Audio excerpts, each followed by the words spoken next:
All right, where did we leave off yesterday? Sistine Chapel ceiling. We were just about to look at the artwork of the Sistine Chapel ceiling. Is that right? Right. Okay. All right.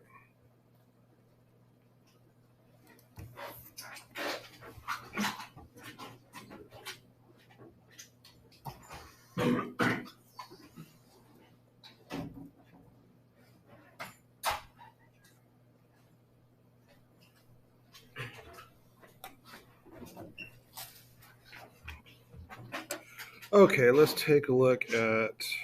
We're going to do Michelangelo. You get that, please.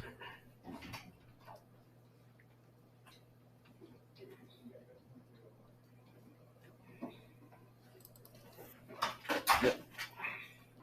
Thank you. All right, while we're waiting for this to pull up, I just want to remind you to be on top of your due dates for the Beast. It is to be independent of the classroom. So all the instructions are available to you.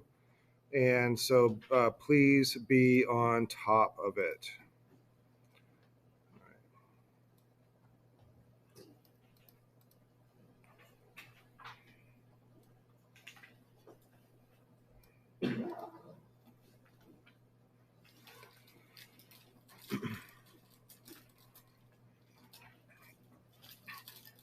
Okay, on the left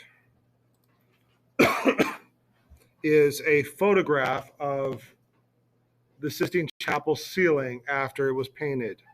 On the right is, excuse me, a map of and a diagram of what everything is on the Sistine Chapel ceiling. So we're going to focus on these center panels first, and you can see them like up here, right there, and there, all the way up through this middle. That's these green rectangles going up through the center of the ceiling. And they tell the story of Genesis. So this first one right here is the separation of light from the dark. The second one is the creation of the sun and the moon. The third one is the separation of the air and water. And the fourth one is the creation of Adam. Then we have the creation of Eve. Then we have the original sin and the sacrifice of Noah, the flood, and then the drunkenness of Noah. So we're going to take a look at these one at a time. So here is the separation of light from the darkness. And it looks like we're looking up at God as he separates them. It's quite clever. This was one of the last pieces for Michelangelo to finish. So it was he had worked on this for 4 years, and so by the time he got around to this particular fresco, he was really good at what he was doing and really fast. So he was able to finish this in one day, whereas if this had been where he started, it would have taken him a lot longer to complete this. All right, here we have the creation of the sun and the moon, and the separation of the land and the sea. And then the one you've probably seen before. This is the creation of Adam. Uh, we have quite an interesting pose by the both of them. I can see, and I need to add this, but there is like this gentle curve right here on the side of Adam, and that is repeated on the side of the God. So right here is this gentle curve, and then right here is this gentle curve. And then the space in between their fingers, there's just a little bit of space.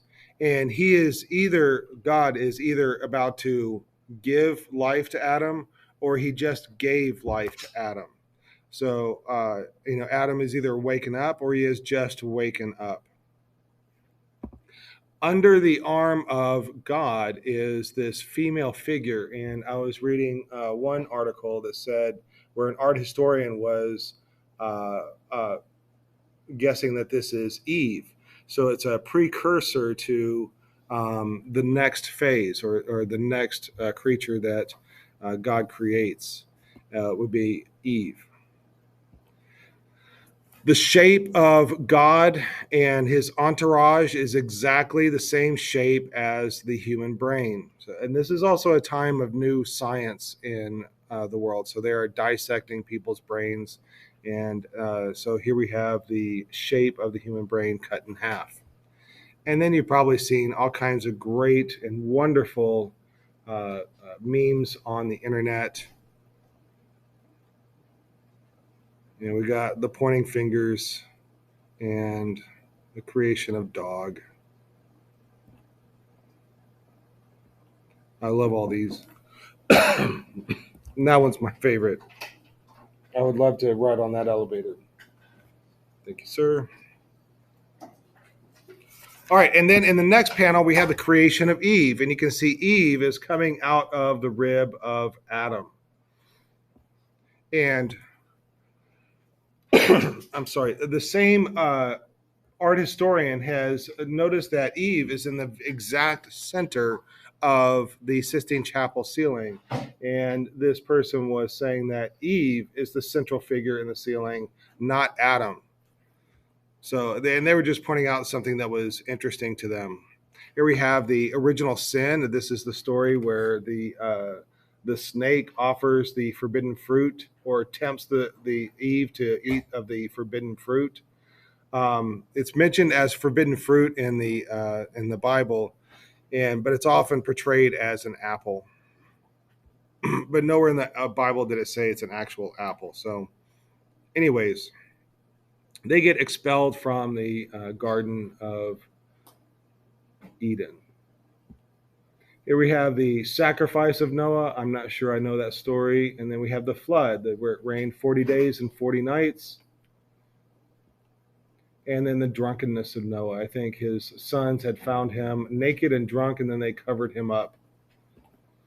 All right, so that was the central figures. And then all around the central figures, we have these sibyls and prophets. A prophet is somebody in the Bible that can tell the future. A sibyl is somebody in mythology that can tell the future. And I think these figures are very interesting. And here's why. You remember that Michelangelo's David was very strong. He was 18 years old and had very strong muscles, whereas the other Davids were very weak and young.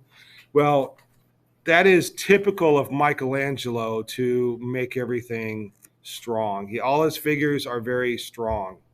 And I talked about his rage and terribilita, I think that was the word, and that his rage and energy and strength of character oozed into his figures. So here we have the Delphic Sibyl, and she's a woman. She has a beautiful face, but look at those arms. Those are very manly arms. And it's like she has the arms of a linebacker on the body of a woman. And here we have another woman, and look at her back and arms. These are massive. And what it's proposed is that he did not have women model for him. He had men model for him. He just made them as women, and we'll see a couple of instances of that later on. But and then here's another one, a female figure with massive arms, and this one's supposed to be an elderly lady. And look at those arms; it's almost comical, the arms on this. But that's one of the things I love about Michelangelo is that all of his figures are very strong and powerful. In the corners, we have 4 pendentives, and if we go and look, and they tell 4 different stories. So we already know the story of David and Goliath. So here is David cutting the head off of Goliath. Now, if we compare this story to 2 of the others that we've seen, and another famous one that I did not cover is the Verrocchio over here. Now, the Verrocchio and the Donatello are very similar. They're both bronze, and they're both very young looking and effeminate looking. And then we have Michelangelo's David that we saw. Now we have Michelangelo's painting of David. So my question to you is, how is this painting of Michelangelo different than all of these sculptures of Michelangelo?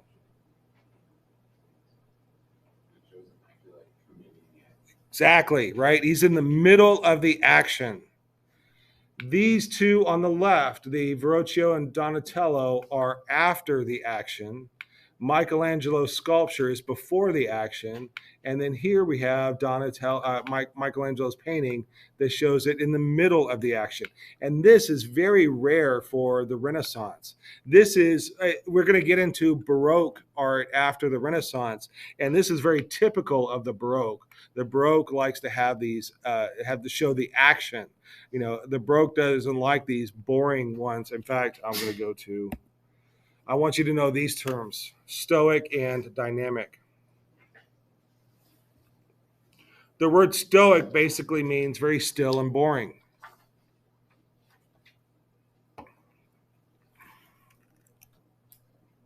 The three Davids on the left, what are they doing? Standing, right. That's kind of boring. Now, we can talk about the contrapposto pose, and we can talk about the meaning of this and that, and that's what makes these sculptures interesting. But basically, they're just standing. Whereas the David on the right is in the middle of the action.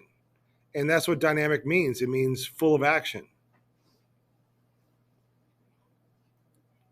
Back in the 70s and the 60s, Batman and Robin were called the dynamic duo because they would swing in on a rope and beat up the bad guys and then tie them up and then run away. And so they were full of action.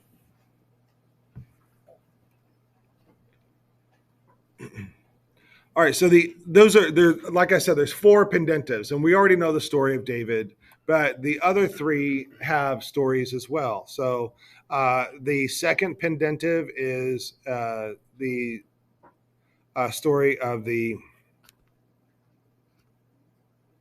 brazen serpent. So during the Exodus from Egypt, the Israelites had to make a detour, making their trip longer. The Israelites were complaining. So God basically says, if you want to complain, I'll give you something to complain about. So he sends these fiery serpents to attack the complainers. And so the Israelites that are being attacked plead to Moses that, please help us. So Moses prays, and God tells him to make a bronze staff with an image of a fiery serpent. And then when he does this, the Israelites will see it and the serpents will go away. That's the basic story. But what I like about this figure is that you have all these people writhing around with snakes. It reminds me of Laocoon from last semester. And then we have our third story time is Haman tries to trick the king into killing a bunch of innocent Jews, and the plot is discovered, and Haman is tied to scaffolding to die. And here he is on the scaffolding, and he is, and it's an interesting pose, and it's very typical of Michelangelo to have these interesting poses. He doesn't do boring stuff. Another reason why I like Michelangelo. All right, our next story time is a little bit more in depth. I love this story. So we're going to Bethel, which is over in Israel, and they are being attacked by the Assyrians. We remember the Assyrians back in last semester, and the Assyrians have surrounded the town of Bethel, and they're laying siege to it. And the Assyrians have a much bigger army than Bethel does. In fact, the Assyrians have just conquered Jerusalem, a much bigger place than Bethel. So, it's only a matter of time before the Assyrians conquer Bethel. So the leaders of Bethel agreed to surrender to the Assyrians. Hopefully, that'll make it less, there'll be fewer consequences of that. Fewer negative consequences from the Assyrians. But one of them, Judith, she calls them out and calls them a bunch of cowards, and that she's going to go and take care of this by herself. So she and her maidservant go to the Assyrian army camp. And when they go inside, by the way, Judith is a very beautiful woman, and she attracts the attention of the Assyrian men. And so they're all gawking at her as she's walking through the camp. And she is brought before Holofernes, the main general of the Assyrian army, and she tells them the story that she has left her city because the Jews have lost their way, and that she wants to defect to the Assyrian side. And she speaks so eloquently and is so beautiful, they give her free access to the camp. So she's just, she starts walking around the camp, and all the Assyrian men are gawking at her. So she goes to the tent of Holofernes. He invites her in, and they have a huge meal together, and he does a lot of drinking. And after drinking, he falls asleep, and that's when she and her maidservant pounce on him and cut off his head. And they put the head in a bag, and they carry the head out of the camp. And that essentially ends, yeah, nodding your head, she's a badass, right? So that essentially ends the Assyrian campaign against Bethel. Now, this shows bad leadership on the side of the Assyrians, because you should have a system where that if one guy dies, the next guy can take his place and continue on the siege. But I guess they didn't have that kind of a system. Anyways, here we have Michelangelo's scene of Judith and Holofernes. And over in this right hand corner, we have the dead body, the dead headless body of Holofernes. And here is Judith and Holofernes sneaking the head out of the camp of the Assyrians. We will come, and this is a popular story at the time. We will come back to the story of Judith and Holofernes. We will see this again several times. All right. Back to the ceiling. On this image, it is the yellow triangles that we're going to look at next, and that is the family and the ancestors of Christ. Then I want to point out, around each of these Genesis scenes, there are 4 figures and 2 medallions. The figures are called ignudi, and they are in like twisting and dynamic poses. There is no pose that is repeated exactly over and over. So it shows a lot of dynamic action just in sitting. All they're doing is sitting, but they are sitting in ways that are interesting to the eye. Another reason why I like Michelangelo. I'm biased. So, and then we have the medallions, and the medallions tell stories of their own. And I wish I could go into all of these stories, but that would take up too much time. But anyways, each of these medallions tells a different story. All right, so Michelangelo finishes the Sistine Chapel ceiling. It takes him 4 years to complete it, and he goes and works on other projects. He makes other art. Pope Julius II dies, and 25 years later, Pope Clement VII asks Michelangelo to paint the back wall of the Sistine Chapel. So Michelangelo is commissioned, and he paints the back wall. And I want you to know this painting as well. It is called The Last Judgment.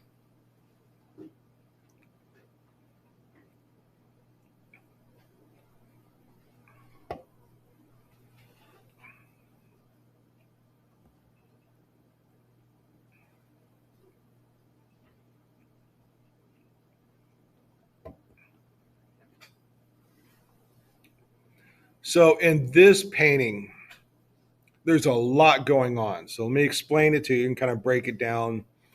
Up at the top of this painting is heaven. In the lower left is the earth, and in the lower right is hell.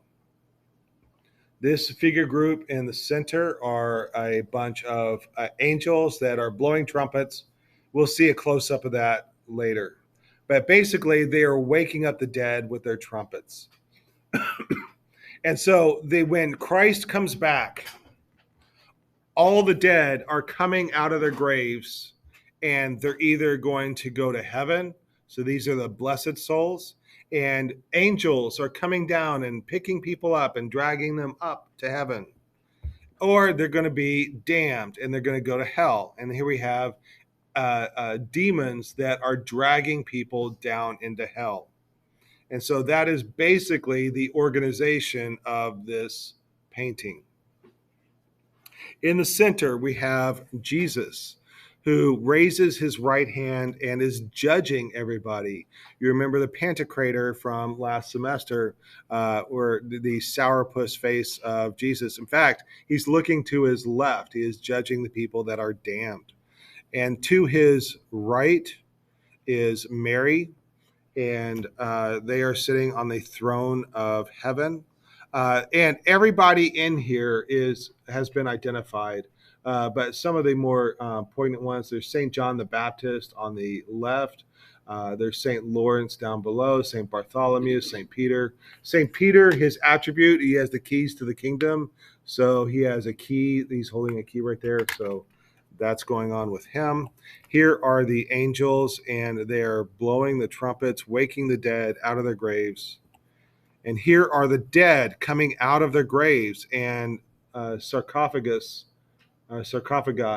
We have, you can see these skeletons, these like almost nightmarish images as the dead come back to life, and they're either going to go to heaven or going to go to hell.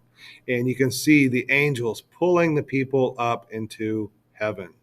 Here we go. Is another view of angels pulling the blessed up to heaven.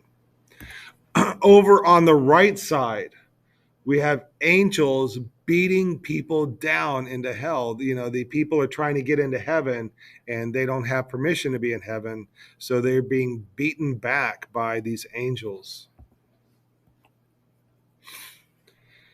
In the lower right, we have Chiron, who's the ferryman who carries the people across the river Acheron. So there's two rivers in hell. Remember, I told you about hell being a like a cone, and so there's close to the entrance of hell. There's a river that goes around that upper level of hell, and he takes people from the land of the living to hell, and they don't want to get out of the boat. Like, who would? Because you know the rest of your eternity is going to be spent in misery. So he is beating them to get them out of the boat, and angels are dragging, or not angels, but demons are dragging them out of the boat. And I think this one right here, they have got him on a hook and they are dragging him off the boat. In the background, you can see the fiery furnace of hell, that orange light coming out of the mouth of a cave. And then in the lower right is Midas. He has donkey ears. And later on this semester, I'll tell you the story of why he has donkey ears. And then he has a tail that wraps around his body. The tail is a snake, and however many times that tail wraps around the body is the level of hell that you're going to go to. So here, if the tail wraps around his body twice, you're going to go to the second level of hell. And he is not immune from pain and torment, as you can see a snake is biting his genitals.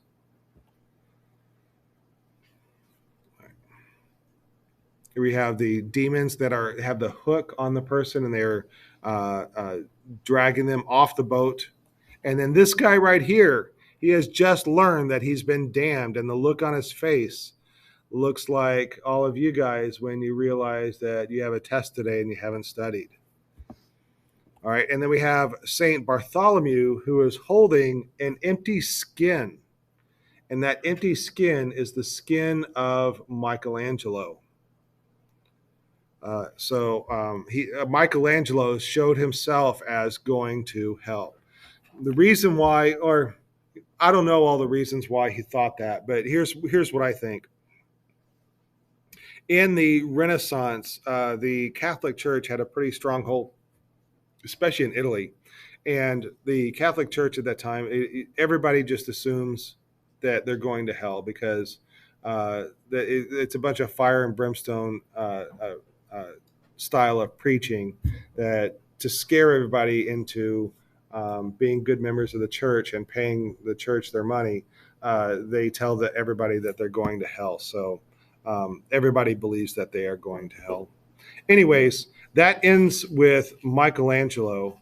Are there any questions about anything that we've discussed so far today? Any? Yes, go ahead. You're right, and that would be the attribute. So there's another character in here that I had a whole story planned. I just don't have the time for it. Is Saint Catherine, and there's a wheel called the Catherine wheel that she was tortured on. She has part of that Catherine wheel with her. So yes, that's part of their. The saints will always have their attribute with them. If they have been stoned, then they will be carrying a stone with them, etc. So yes.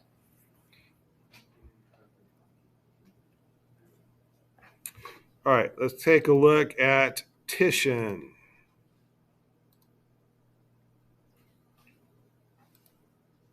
All right, so much art history, never enough time to cover it all. So let's go run through the art museum, and we're going to look at Titian.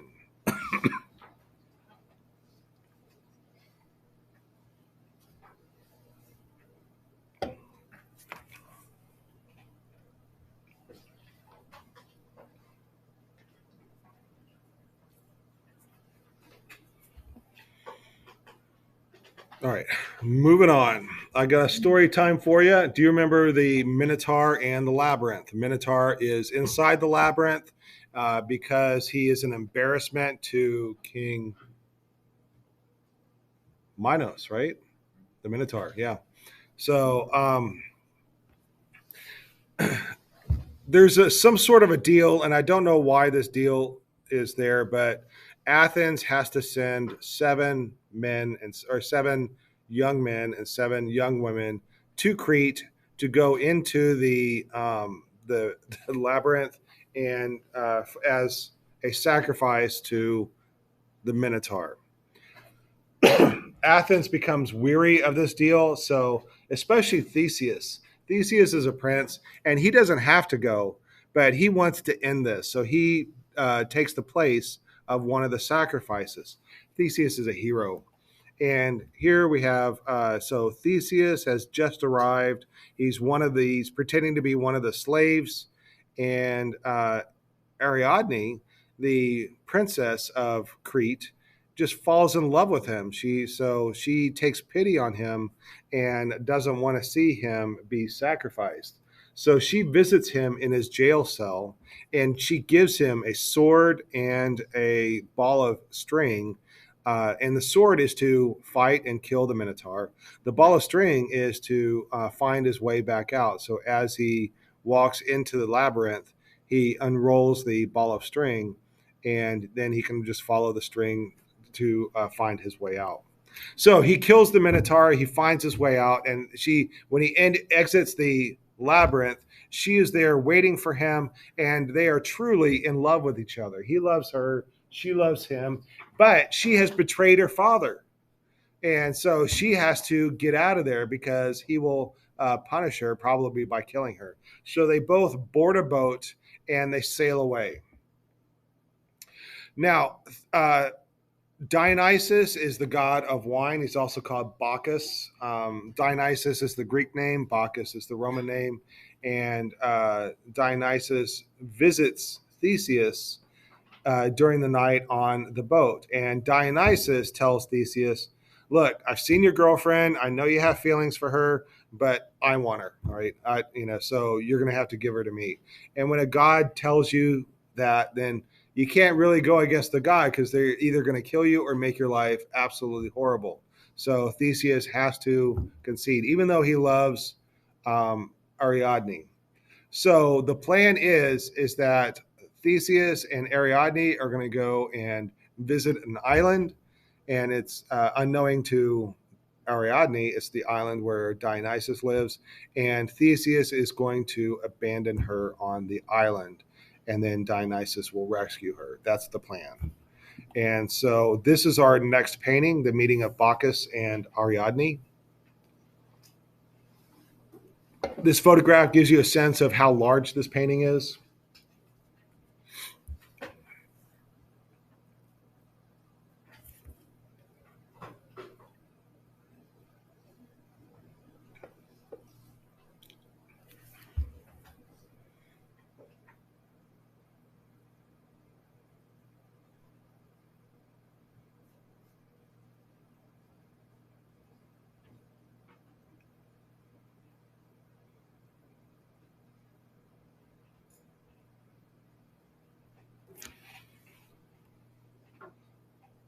How are we doing on time? I don't need, oh, you know what I need to do? I need to.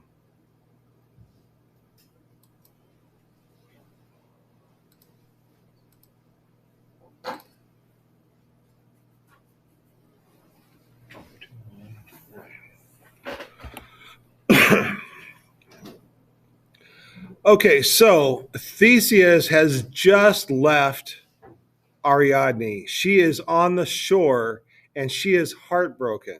So is Theseus. You know, like Theseus didn't want to do this, and she is absolutely heartbroken. She doesn't know, she doesn't understand that Theseus had no choice. She thinks he just left her, and she is very upset. In fact, if you look behind her, you can see Theseus's ship sailing away.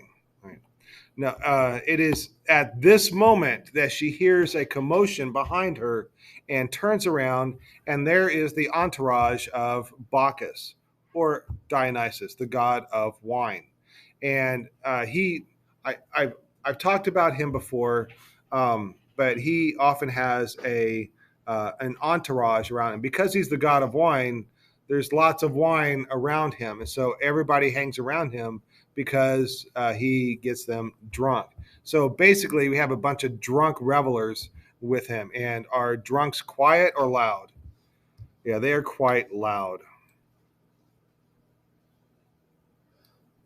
And it also becomes love at first sight. You know, Bacchus is in love with her, and then she falls in love with Bacchus. And at first, she is wary of him, but but he promises to make her a constellation. So apparently, that's good enough to uh, disregard any red flags that she sees. Like I said, Bacchus, the god of wine, always portrayed with an entourage, often portrayed on it, I don't even want to say a chariot. It's a chariot, but it's almost like a parade float. You know, in fact, that's what I'll call it from now. It's the Bacchus parade, right? Where it's just a bunch of drunks hanging around the big parade float, and he is in the ancient book by Ovid. He is described as riding a chariot pulled by tigers. Now, tigers is a very rare animal during the Renaissance. There's not many tigers around in Europe. Somebody would have to go and explore over to another world and bring back exotic animals. But, you know, it's such a long journey, and the ships are not as seaworthy as they are now. And there's no planes, there's no trains. So, you know, even if they are able to procure wild animals, many of them don't make the return trip. But I'm getting ahead of myself. So these exotic animals are very rare, and oftentimes artists don't know how to draw or paint them. And it just so happens that Bacchus knows, or the client that commissioned this has a menagerie. A menagerie is a collection of animals. It's like a tiny private zoo. You're a rich person, and what do you have? You know, if you, once you pay your bills, you have a bunch of extra money. You can buy art. Well, you can also buy exotic animals and have them around your gardens. So he has some cheetahs. So Titian, the artist, is able to observe the cheetahs, and the client also wanted cheetahs in his picture because that's part of his menagerie. So they switched it from tigers to cheetahs. We also have a dog in the lower left hand corner, and the dog is barking. But you guys know what a dog is a symbol of, right?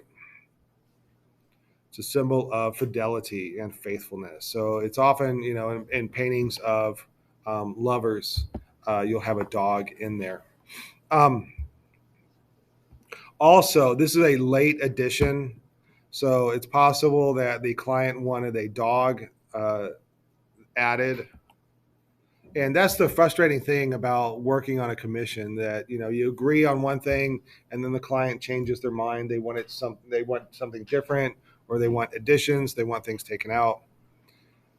And we have very complicated poses here. It's very much like the Laocoon, and we have this awkward jump by Bacchus out of the chariot.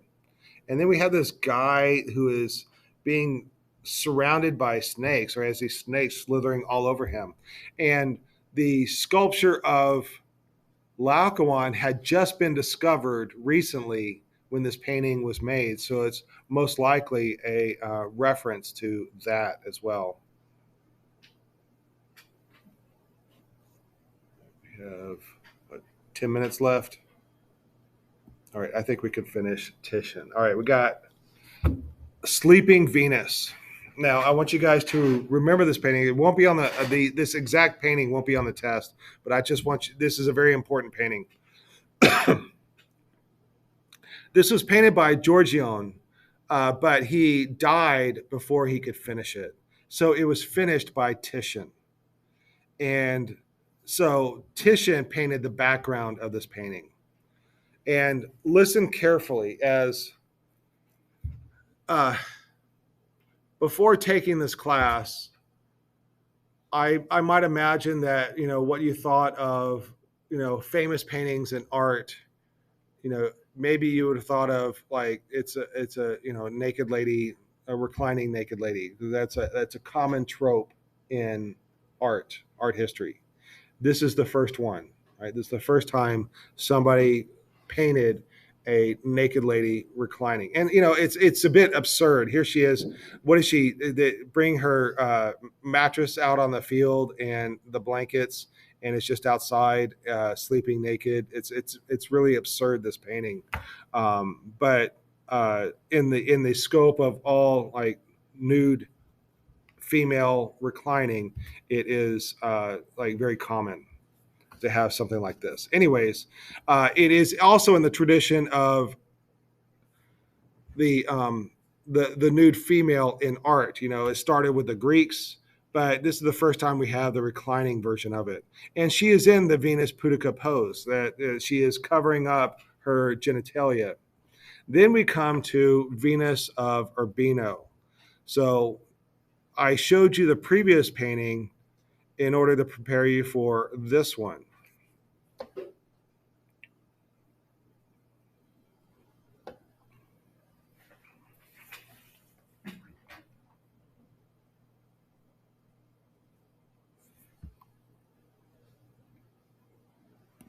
And this is one done by Titian. Now, Titian worked on the previous one, so you can see that he was absolutely influenced by that previous painting. And it's almost the same painting, this reclining nude pose, this reclining nude woman that is covering up her genitalia. Right. So we don't know who she is, but calling it a Venus, just like you called the Venus of Willendorf, like there's no way that Venus of Willendorf could have been a Venus, because Venus is a Greek goddess. But we don't know who this is, and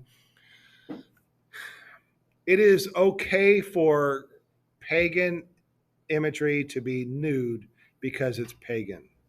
All right. If this was a true woman, if this was a real woman posing nude, then there would be all kinds of a scandal about it. So to call her Venus is to dispel any of that conspiracy or problems. One of the things that makes this different is that direct gaze, which I'll get into in just a second. And so, some art historians will look at this and say she says that she is modest. She is covering her privates. And then other art historians are saying that she is pleasuring herself. So there is, art. I tell you this because it is common for art historians to look at the same picture and come to different conclusions. All right, and then I want to talk to that male gaze. And this idea of the male gaze started in the 1960s, and it's a part of feminist ideology where they were looking at films, and it's mostly directed towards cinematography, but then it's been applied to art. The male gaze is a sexualized way of portraying women. By objectifying women, the male gaze represents women through the sexual desires of heterosexual male viewers. It depicts the female body and the personality as an object for men to view, own, and conquer, instead of wondering, what she's like as a person, or how you know this is she a good singer? Does she is she can she tell stories, or is she intelligent? Or we don't know. We don't even bother with any of those because we're just focused on her body. But what I kind of want to refer to is that these two are the beginnings of a long tradition of the nude reclining female. And then the other thing I want to point out with this is that the Venus of Urbino is looking back at us, whereas the previous one, she is unaware of our presence. She is. It's almost like we're hiding behind the bushes and looking at her, and it's a voyeur type thing. But this image of the woman looking back at us and not caring, then it shows it's a very sexual thing. We have compositionally the red is repeated, and the white uh, uh, sheet represents purity. I'm going to skip past this, and because we're running out of time. She holds roses and flowers. That is a reference for romance in the relationship. And the dog is a reference for loyalty. So these are symbols of marriage. Her maidservants are desperately looking for something to put on her, so to finding clothes for her. But the main thing I want to get out of this is that this is the first image of a long line of history of the reclining female nude that we go all the way up through, even through modern art. But this image is repeated over and over, all the way up through modern art. And we are going to stop there for today. You can get your phones.